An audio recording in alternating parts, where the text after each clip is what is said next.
Hai Andi, sedang membaca buku apa? Ayah, ini ya, saya sedang baca buku cerita fantasi. Boleh ayah lihat? Boleh, Ayah? Wah, isi cerita pesan bijak Gatot Kaca sangat menarik. Menurut kamu, bagaimana ceritanya? Iya, Ayah. Isi ceritanya tidak logis. Latar tempat peristiwa dalam cerita berpindah dengan cepat dari dunia nyata ke dunia hayalan. Begitu sebaliknya dari dunia hayalan ke dunia nyata.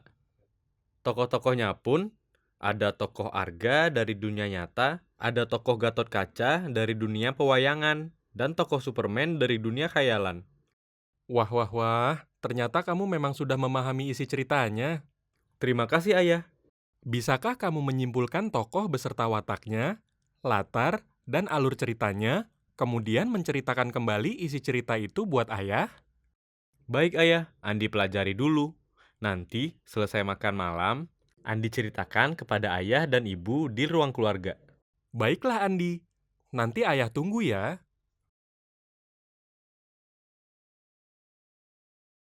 Andi mencari tahu makna menyimpulkan dan cara menyimpulkan tokoh beserta wataknya, latar, dan alur cerita fantasi, serta langkah-langkah menceritakan isi cerita fantasi di beberapa buku pelajaran bahasa Indonesia. Selesai makan malam, Andi menjelaskan hal tersebut kepada ayah dan ibunya di ruang keluarga.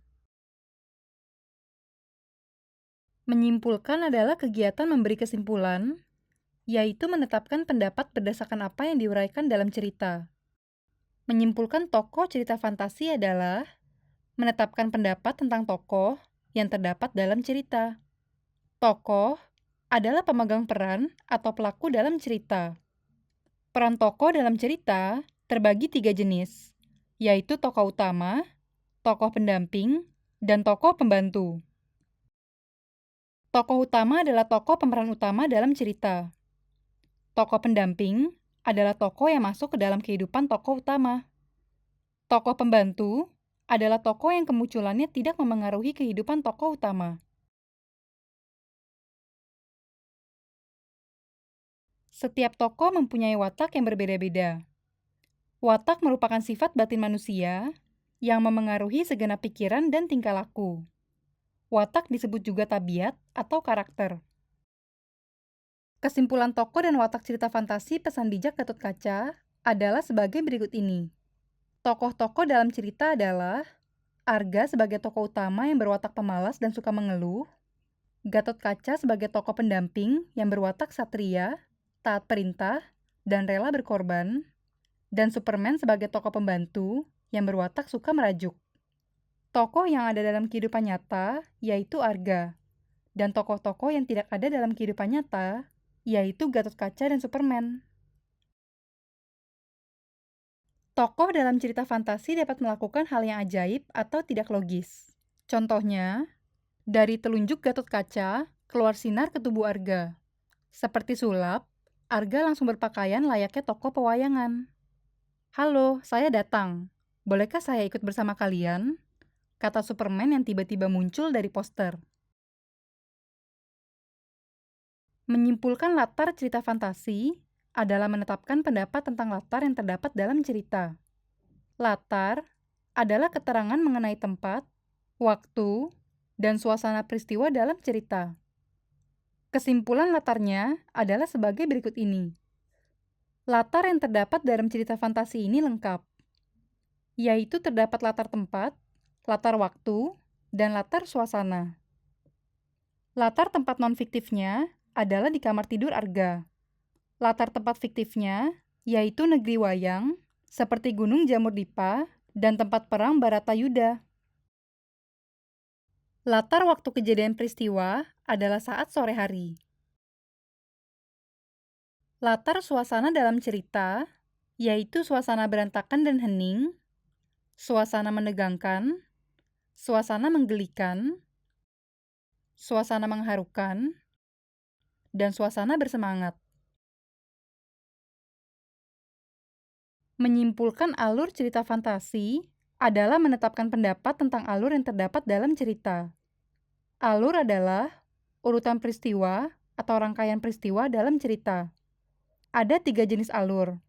Pertama, alur maju, yaitu urutan peristiwa secara kronologis atau berdasarkan waktu yang maju terus. Kedua, alur mundur, yaitu urutan peristiwa dari waktu kejadian sekarang menuju waktu kejadian masa dulu. Ketiga, alur campuran, yaitu urutan waktu peristiwa masa sekarang, kembali ke masa dulu, kemudian kembali lagi ke masa sekarang. Kesimpulan alur cerita fantasi ini adalah, alur atau urutan peristiwa dalam cerita ini berjenis campuran, yaitu peristiwa diawali dengan alur maju, kemudian mundur, lalu maju kembali.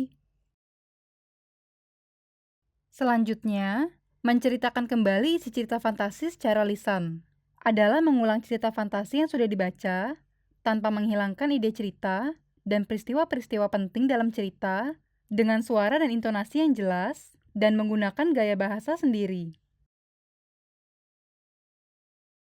Langkah-langkah menceritakan kembali isi cerita fantasi secara lisan adalah seperti berikut ini. Pertama, membaca cerita fantasi yang akan diceritakan kembali dengan cermat. Kedua, menandai ide cerita fantasi dan peristiwa-peristiwa penting pada naskah cerita. Ketiga, tidak mengubah nama tokoh, latar, dan urutan peristiwa. Keempat, menceritakan kembali cerita fantasi dengan suara dan intonasi yang jelas. Jadi, kalian sudah paham ya bagaimana cara menyimpulkan tokoh cerita fantasi, menyimpulkan latar cerita fantasi, menyimpulkan alur cerita fantasi, dan menceritakan kembali isi cerita fantasi secara lisan dengan mengikuti langkah-langkah ini.